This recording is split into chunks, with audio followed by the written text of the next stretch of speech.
wis suka.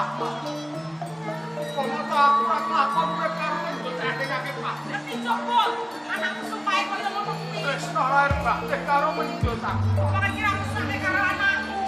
Aja kok nesoni ya Pakne. Anakku siji ra ono tunggale pesake anakku. Kemudian kowe anakku sing siji. Sapa aku dadi kowe mbok menawa aku bengkak. Perkara katresnan.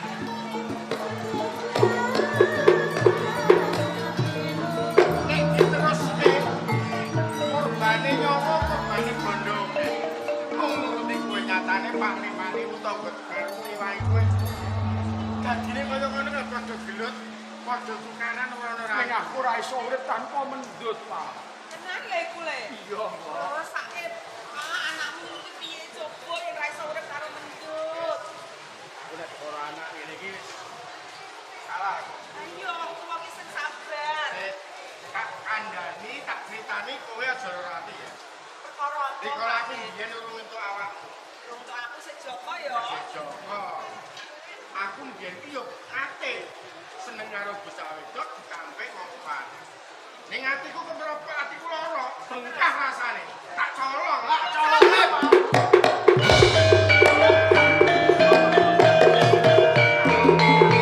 Iki wong tuwa kok ajan-ajan karo bocah sing elek, ajan-ajan sing ra genah, Pakne. Wes jare tombol.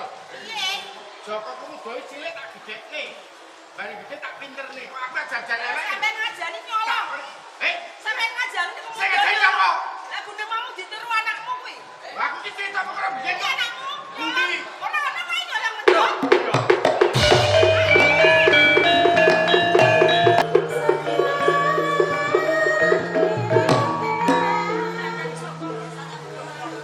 Aku kangen lawan sampeyan.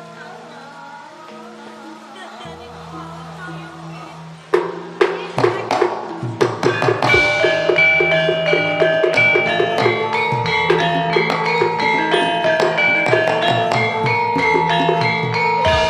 Cecak karo aku. Aku gelo. Aku getun mendut. sampeyan malah kandha sing kaya ngono to. Nalika semono. Kakang teko ning omahku. Ora nggawa apa-apa kowe bakal tak tampa. Ning buktian kasunyatane. Wong tuaku diwirake karo wong tua. Piye rasane atimu?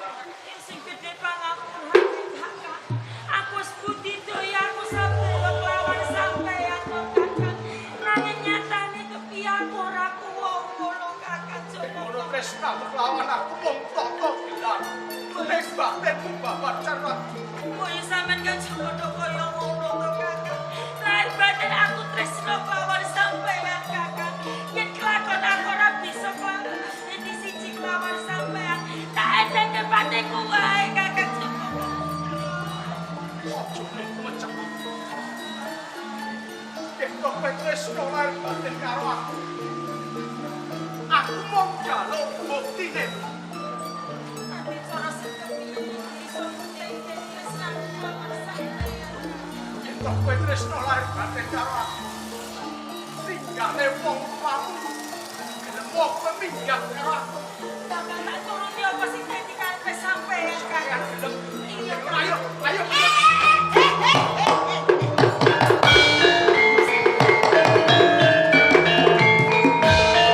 Sembrono arep nyandi lho, Aku arep minggat lawan Kakang Joko Pemuda. Melu Joko Kemudo. Joko Kemudo. Apa bener? Margo mendut? Pancen menika leres. Lair batin kula tresno kali mendut. Ora bisa urip yen to aku ora karo mendut. Semono aku sira. Aku kok tresno lair batin kelawan Kakang Joko Pemuda. Aku ora bisa urip yen to ora karo Kakang Joko Pemuda. Kemudo. Yen koyo bisa tak ugebi kabeh kandhang. Yen koyo ngono, gawe lunga. Ayo, ayo mendut. Ayo. Berlaku dirasa sakit. Dirasa welas lawan mendut. Yen to tresnane ora iso dipisahke. Boleh. Isen nangis. Isen nangis. Wis tenang, Pak. Berarti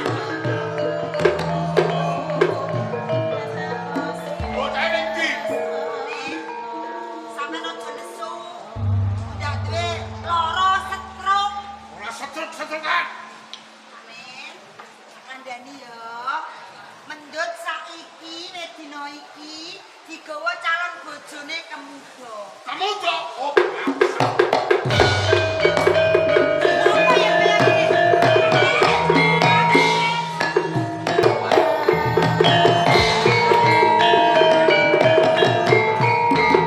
saiki wis adoh saka desa Ragawangsan. Terus piye Kakang? Upama urip rekoso ayo lakonono ben ora konangan wong tuamu. Ayo, ayo, ayo. Aku lilo kok, Kakang. Ayo.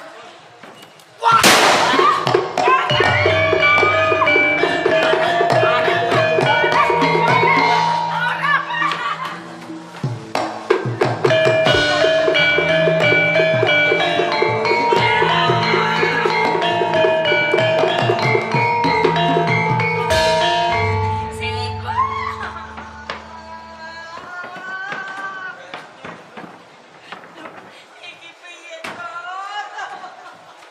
Iku.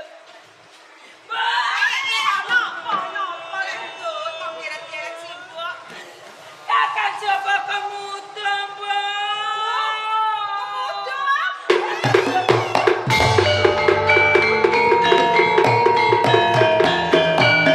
Kakang coba. Kita kemire lawan bapak. Piye Pak anakku? Ora sado nangis, ora sado nangis. Kok anakku yang ini ora tuh nangis, iki sampeyan ngira-ngira. Pegalingan apa ora? Jaman cilikane Kemudo. Apa sing ditresnani yo kowe. Cilikane janji wayangan, gawe panas ngambani kowe kalingan ora tambane. Eling tambane.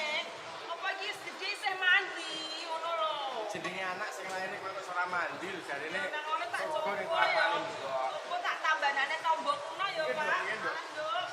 Tak tambanane, Nduk.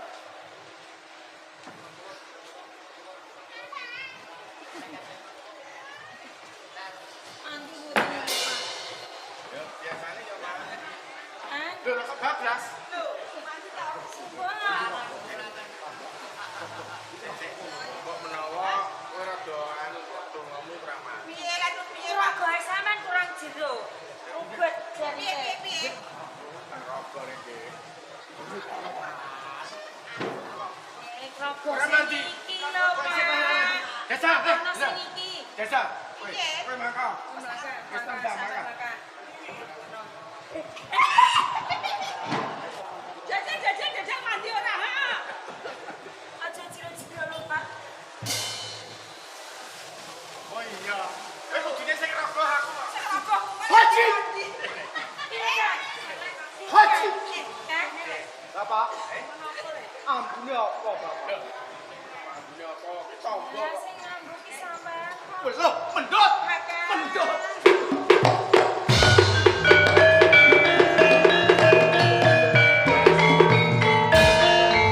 Mau nganggo apa? Pak, Mbok. Wis. Mendut wis kadung tak colong. Iki perkara kok mendut. Ndut. Aku teko karo kowe. Piye? Tresnamu karo anakku Joko Kemudo piye? Lair temu sing batin, Pak. Tenan kuwi? Nggih. Bapakane supiye? Aku sing njaluk bebono karo kowe. Nyuwun bebono napa, Pak? Bapakmu kan ndek pusaka ampuh. Colongan nek kepancen tresnaku. Kula wujuti, Pak.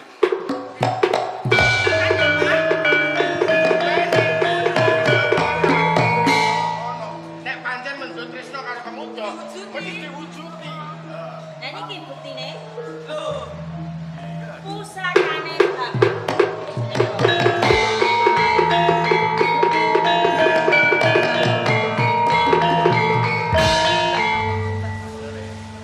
Dan ngono mendut iki tresnane lahir batin kan karo kowe. Besok yen lakon dadi bojo kowe sing tanggung jawab. Tumbak guntur geni. Dadi nek ndut, aku saiki wis percaya nek kowe tresnamu karo Joko Kemudo kuwi tenanan. Mati, Pak. Ya aku mau meliput.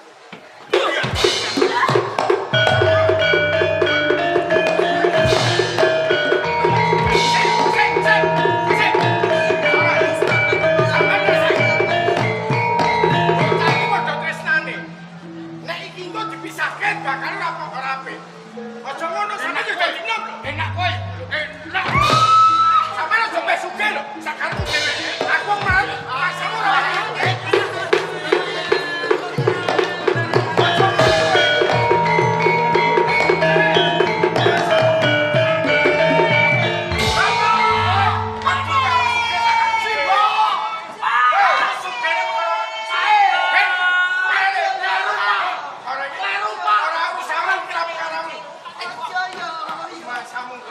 kleru ta.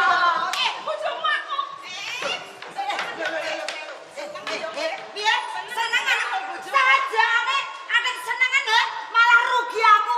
Lho, bojoku gedene ra karuan. Lha iku cimbuki lah. Piye?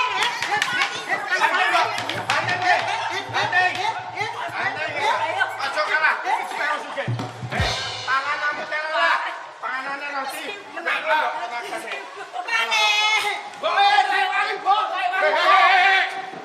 Agak jasmu pintu. Raja nggih aku mau tuamu iso. Pane, aku lanting Pak. Gelut kok, gelut nih. Pani deh. Pani. Piye? Sesuk. Seneng ya apa ya? Rasa kowe. Rangkul bojomu sangit, rangkul aku. Ora butuh. Apa bune wangi lah, bojomu ora tau minyakan. Ra kok siap. Supaya sugih lho. Aku nglarat nek mbok edak-edak tetepane. Sing nggo bondo wani apa? Sing nggo bondo wani aku wangi anak kadol Tresno piye? Wis, kok piye? Nek pisahne banget sih. Kok piye tenan? Wis. Mudo. Wis seneng arep tenan. Amar tenan ditukoni. Ora bondo donya pitukoni. Nek bondo donya kira kodiak, yo plaka. Takoni. Bondo donya ora. Nek wis son nampani tumbak gundul geni dadi bojone menduk.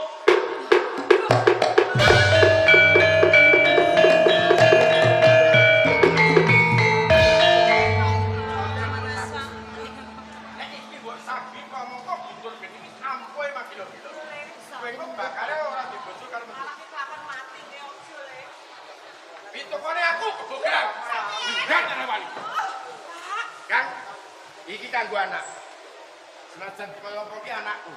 Sing ukir jiwa ragane aku, sing mintene aku, sing gedhekne aku. Pitukane guntur getak lakoni. Kok apa-apa? Ya. Lakon ben sulame bumi. Alah kaya apa? Ampuhe kaya apa?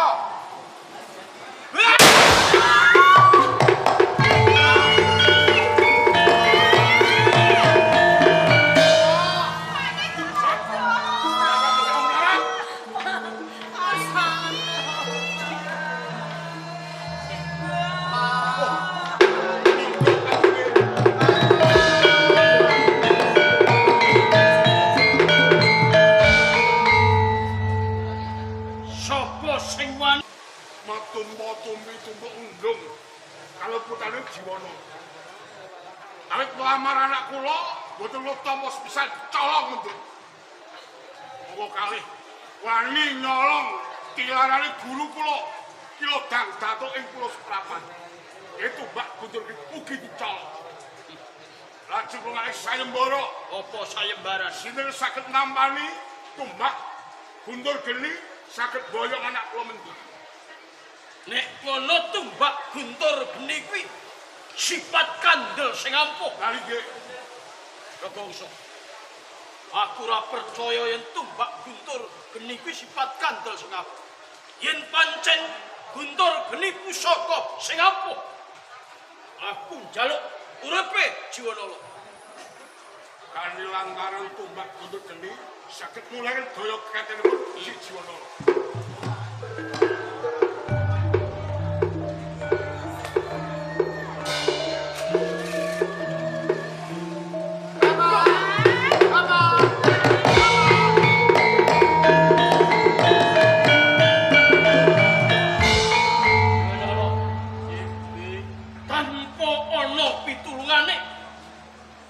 Bangsa kowe ora bakal kula.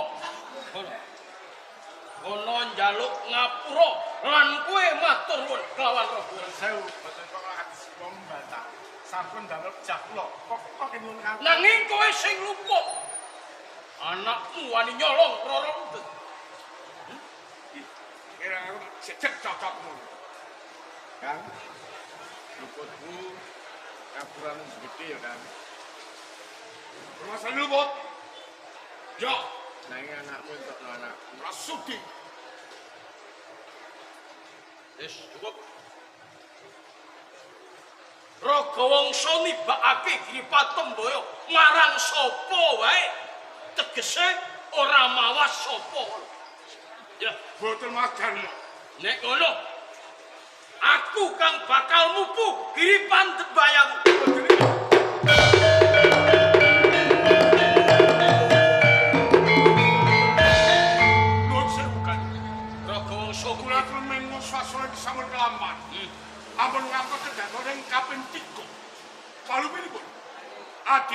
Mandalika Pathak Warak gugur senging tumbak guntur geni.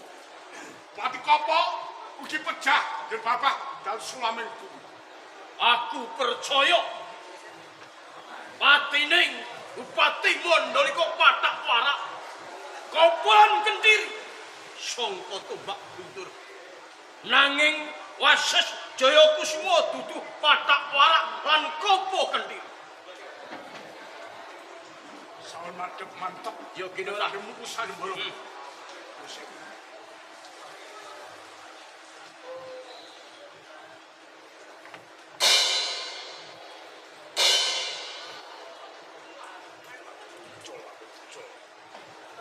Ayo, Lim. Jika yang menang boyong anak kula mendok.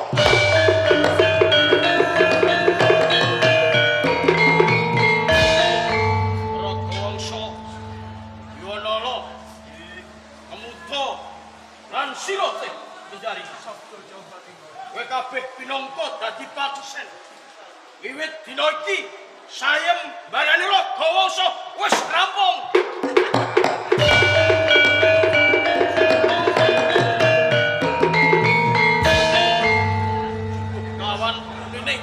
Sayembara sapa kang bisa lan ora tumomok tumbak guntur geni marang ragane oyongane Rara Mendut.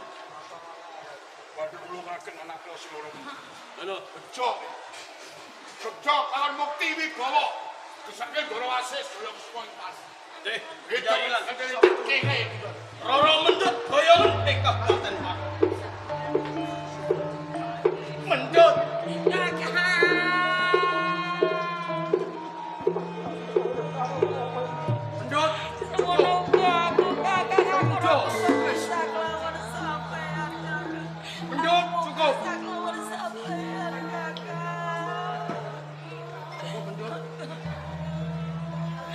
Tak boyong engkau di mana kau?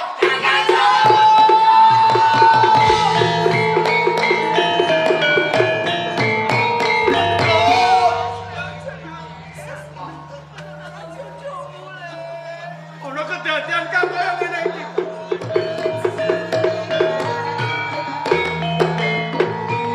Desa lagi sampean kok. Ngipi sajroning melek. Arep pemilik getih ilmu ora kelakon dadi mantuku. Jono. Kok lek nom mripatmu jereng gobok. Tenane Mendut iki dudu anakku. dudu anakmu. Dudu anakku. Lah anak sapa bojomu? Mendut iki bocah saka Mataram. Lho kok iso? Wiwit bayi dititipke aku. Kok iso? Nek kedadian iki Mataram pirsa yen Mendut diboyong ning Pati. Pati Mataram geger perang. Geger ngoben. Kok kowe wong melarat temurat galodatan. Wong cilik oklak-aklik lungguhmu dingklik yen ana perang bongko dhisik Ora aku tok. Sampeyan ngomong ya sampeyan. ora iso. Sampeyan yo mati. Aku wong sugih kok. Aku wong sugih. Alah sugih kok. Mungsi tinggalke ning Pati bongko kaya lho.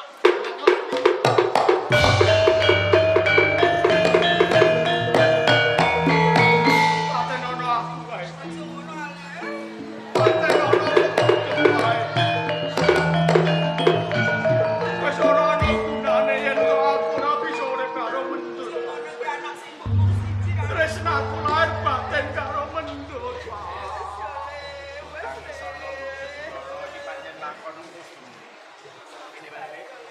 Kanggo nambali atimu, ya ta?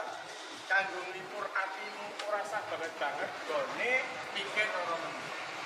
Akeh wong kandha kowe kuwi pranan karo ciptane ora men.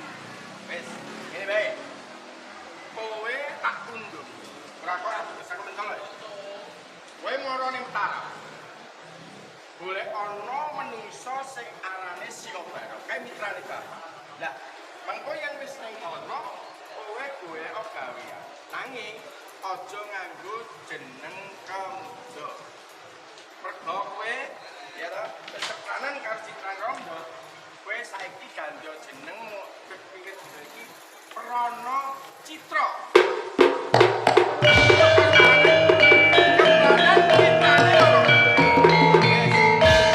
Ora sanange sindak mlendeti nggon mlaku. Kowe nyuwuna karo Gusti Kang Maha Kuwasa, lakumu mudeng napas kapitu. Jaluk panguwur resi mbok. Jaluk Pak. Iya ya.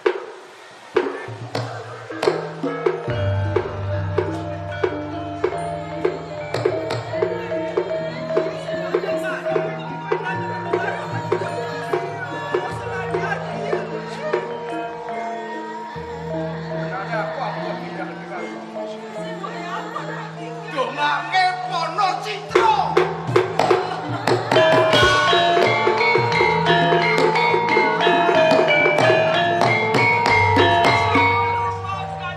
Rangga